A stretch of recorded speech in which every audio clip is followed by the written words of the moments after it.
Salut la meute, c'est Raph, j'espère que ça va bien. Tierce-lieu. Oui, Tierce-lieu. On en dit pas toujours du bien sur cette chaîne, c'est vrai que lorsqu'on en parle, on pourrait croire qu'on déteste ce jeu, alors que, franchement, on adore Tierce-lieu. Les variantes de loup-garou ont toutes leurs points forts, leurs points faibles, et Tierce-lieu propose quand même pas mal de choses intéressantes. Notamment, je trouve que Tierce-lieu a proposé beaucoup de rôles intéressants, notamment dans son extension 3, et je vais présenter l'intégralité de ces rôles. Go! Villageois, nécessaire dans une partie, dans tous les cas, n'importe quel jeu de loup-garou a un villageois. Loup-garou, pareil, s'il n'y a pas de simple loup-garou dans ta partie, c'est vraiment que ça craint. Les rôles de voyance majeurs. La voyante, dans Tierce-lieu, il peut voir carrément le rôle de la personne en question, c'est beaucoup trop fort. Mais sinon, c'est un classique, ce rôle est vraiment très fort. La petite fille, on a fait une vidéo sur le sujet, je vais pas m'étaler dessus, non. Le montreur d'ours. Alors celui-là il est golden, c'est probablement un de mes rôles préférés du loup-garou de Tierce-lieu. Il permet de savoir si un de ses voisins au moins est loup-garou ou non. Tout le village le connaît, ça crée des situations de jeu vraiment très intéressantes. C'est très mécanique, vraiment très bon rôle. Le renard, pareil, très fort le renard. Il peut voir dans un rayon de 3 personnes s'il y a au moins un loup-garou dans le tas. S'il n'y a pas de loup-garou, il connaît 3 innocents.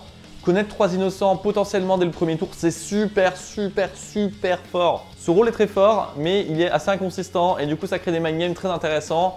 Bon rôle. Gitane sans filtre, le plus rigolo de tous. Il fera participer les morts, c'est très marrant. Et il est très pratique aussi du coup avec les cartes de la nouvelle lune, parce que sans ça on ne peut pas utiliser le rôle. Je le recommande lorsqu'on a envie de faire des choses drôles. Par contre, très compliqué à MJ. Donc mettre beaucoup de rôles passifs à côté pour compenser la complexité de la partie. Les rôles de voyance mineure de Tierce-lieu. Les deux sœurs, elles se réveillent la première nuit, elles se connaissent entre elles. Potentiellement, si le MJ veut leur donner l'impression d'être plus importante, il peut les réveiller la nuit pour qu'elles se voient. Je crois que dans Tierce-lieu, il parle d'une nuit sur deux, un truc comme ça. Mais globalement, le fait qu'elles se connaissent, c'est déjà vraiment fort. Et cette magnifique variante qui sont les 3 frères. En général, les deux sœurs, les 3 frères, ont rôle de voyance mineure et c'est aussi super intéressant en tant que MJ parce que ça te fait 3 rôles qui ne sont pas villageois mais qui sont passifs, donc tu appelles la première nuit et ensuite tu ne les appelles plus. Comme ça, tu t'en débarrasses. Les rôles hybrides, j'ai fait une vidéo sur le sujet, je vais pas trop m'étaler dessus. Quand même, petit point particulier sur l'enfant sauvage qui est un petit peu plus fun et un peu plus mécanique et donc plus intéressant à jouer.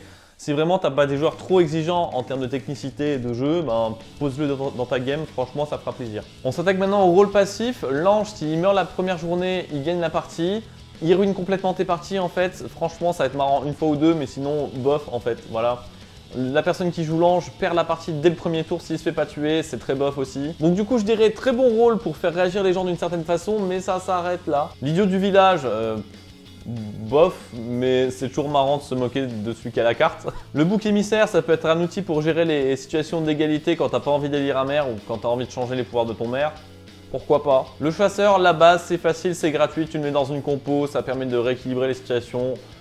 Je crois pas avoir fait une seule partie de loup-garou sans chasseur, go. Le chevalier éperouillé, quand il se fait manger par les loups, le loup-garou le plus proche à sa gauche meurt du tétanos la nuit suivante. C'est très fort en fin de partie, beaucoup trop fort en fin de partie en fait. Je suis très mitigé sur le sujet de cette carte, j'adore cette carte, je l'ai beaucoup joué quand l'extension 3 de Tierce-lieu est sortie, mais c'est tendu. Franchement c'est tendu, tu testeras dans tes parties, c'est vraiment tendu. L'ancien, dans les règles de Tierce-lieu, lorsqu'il se fait attaquer par les loups-garous, au petit matin on se rend compte que c'est l'ancien qui a été attaqué par les loups-garous et du coup il survit. Par contre la deuxième fois qu'il se fait attaquer par les loups-garous, il ne survit pas. Si jamais le village décide de voter contre l'ancien, le village perd ses pouvoirs. La contrepartie, elle est encore dans la démarche de Tierce-lieu de faire réagir les joueurs d'une certaine façon et augmente la prise de risque de voter au pif. C'est vraiment très intéressant comme carte. Mais en soi, l'effet, il n'est pas bon en fait. La puissance du rôle n'est pas assez forte. Enfin, le rôle n'est pas assez fort en soi pour justifier une contrepartie aussi aléatoire. Imagine, journée 1, t'as pas assez d'informations, tu vas tuer l'ancien. Ou à n'importe quel moment de la partie, tu risques de tuer l'ancien. Ton village perd ses pouvoirs, la compo est plus du tout équilibrée, c'est super compliqué en fait à jouer avec ce rôle. Mais bon, je vais pas m'étendre sur le sujet, moi j'ai enlevé cette contrepartie, maintenant moi mon ancien, on le révèle pas lorsqu'il se fait attaquer par les loups la première fois et il survit. Les rôles de protection. Le salvateur, chaque nuit il se réveille, il protège quelqu'un. Rôle assez intéressant, à ceci près que les joueurs débutants vont se protéger eux-mêmes une fois sur deux. Ceci dit, c'est un rôle qu'on peut facilement mettre dans les parties, il n'a pas trop tendance à bousiller la game, donc c'est plutôt cool. La dévouée servante, au moment où quelqu'un meurt du vote du village, il peut mettre un stop avant qu'on révèle la carte et dire « moi je prends sa carte ». Du coup, la personne qui a la dévouée servante donne sa carte, enfin fait mourir la dévouée servante contre la carte qu'il récupère. Le problème c'est que c'est censé être un villageois, censé être un rôle de protection, mais souvent les gens vont l'utiliser pour choper un rôle de loup-garou pour pas s'ennuyer. Parce que choper un rôle de villageois, tout le monde s'en fout. À la base, c'est censé être utilisé pour sauver par exemple un rôle de voyance lorsque le village vote contre la voyante.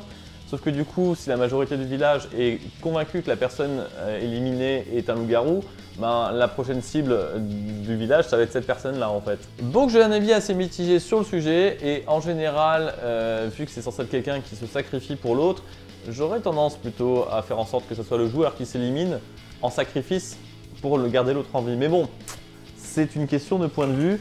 Ce rôle est à tester et faudra me dire en commentaire ce que ça donne. Les rôles inclassables à kit, vraiment très intéressant. La sorcière, un incontournable dans toutes les parties, dans toutes les versions, dans tout. La sorcière est un rôle très fort. Il est très utile pour le MJ et en soi c'est un pivot d'équilibre. Même s'il contient de l'inconsistance, ce rôle est vraiment très intéressant. Et tu vas te rendre compte que faire une compo sans sorcière c'est vraiment compliqué. Le comédien il a accès à 3 rôles. Et chaque nuit, il peut choisir de porter le rôle en question pendant 24 heures, c'est-à-dire pendant la nuit et la journée suivante. C'est-à-dire qu'en gros, le MJ peut proposer par exemple au comédien un kit de 3 rôles, soit passif, pas trop intéressant, soit très fort, etc. Par exemple, le comédien peut très bien avoir accès à la sorcière pendant une nuit, où il claquera du coup en une nuit la potion de vie et la potion de mort. Il peut aussi avoir accès au salvateur pour essayer de sauver quelqu'un au moment où il le sent menacé. Donc c'est vraiment un rôle très intéressant. C'est pas super fort parce qu'en fait, une fois qu'il a consommé ces 3 rôles, il peut plus les réutiliser en fait. C'est consommable, c'est comme la sorcière. Donc vraiment, je recommande beaucoup ce rôle, c'est très intéressant. Par contre, à MJ, c'est un petit peu compliqué, donc faudra faire attention. Dans les inclassables, on a aussi le Cupidon. Pourquoi est-ce que je dis que c'est un inclassable? Parce que c'est un rôle qui fait un peu faire n'importe quoi au village et au Cupidon, alors qu'en théorie, le Cupidon est un villageois et est censé faire gagner les villageois. Mais bon, comme je l'ai dit sur la vidéo sur le Cupidon, il y a des Cupidons qui se cupidonnent eux-mêmes et donc du coup qui prennent le risque de devenir plus ou moins loup-garou. Donc c'est un rôle qui fait beaucoup de réactions, c'est super intéressant et que c'est pas rare qu'on le mette encore dans nos parties. Mais c'est un peu particulier, c'est vrai qu'une partie très sérieuse devrait ne pas comporter de Cupidon. Le Corbeau, chaque nuit, met une marque sur quelqu'un et cette personne aura d'office 2 voix contre elle. Donc avec le vote de tierce lieu à main levée, ça fait sens. Avec le vote par accusation qu'on utilise, c'est un petit peu plus compliqué. On peut choisir par exemple que cette personne aura 2 bases, 2 pouces vers le bas contre elle et qu'elle risque donc de mourir. Rôle très intéressant, pas hyper puissant en soi, tout en ayant une utilité quand même. Je pense que c'est un bon élément à rajouter au kit et à ta compo lorsque tu sais pas trop quoi mettre. Pense au corbeau. Le juge beg. Alors j'aime bien en fait l'idée du juge beg. Le juge beg il peut relancer un 2e vote la journée, une fois dans la partie. Sauf qu'en fait, au début de la nuit 1, le juge beg est censé donner au MJ un signe. Lorsqu'il fait le signe, le MJ relance un 2e vote, sauf que du coup ça veut dire que le MJ doit être attentif H24 à regarder cette personne-là pour voir s'il fait son signe. Donc à moins que son signe ça soit de se lever par terre et danser la polka, je vois pas comment un MJ peut être vraiment attentif à ça. J'ai rarement réussi en tant que MJ à voir le signe du juge beg, je suis toujours passé à côté. J'ai fini par faire en sorte que le juge beg se réveille au début de la journée pour dire si oui ou non il veut lancer un 2e vote. On va faire dormir les gens, le juge beg dit s'il veut relancer un vote, le village se réveille. Hyper compliqué à MJ.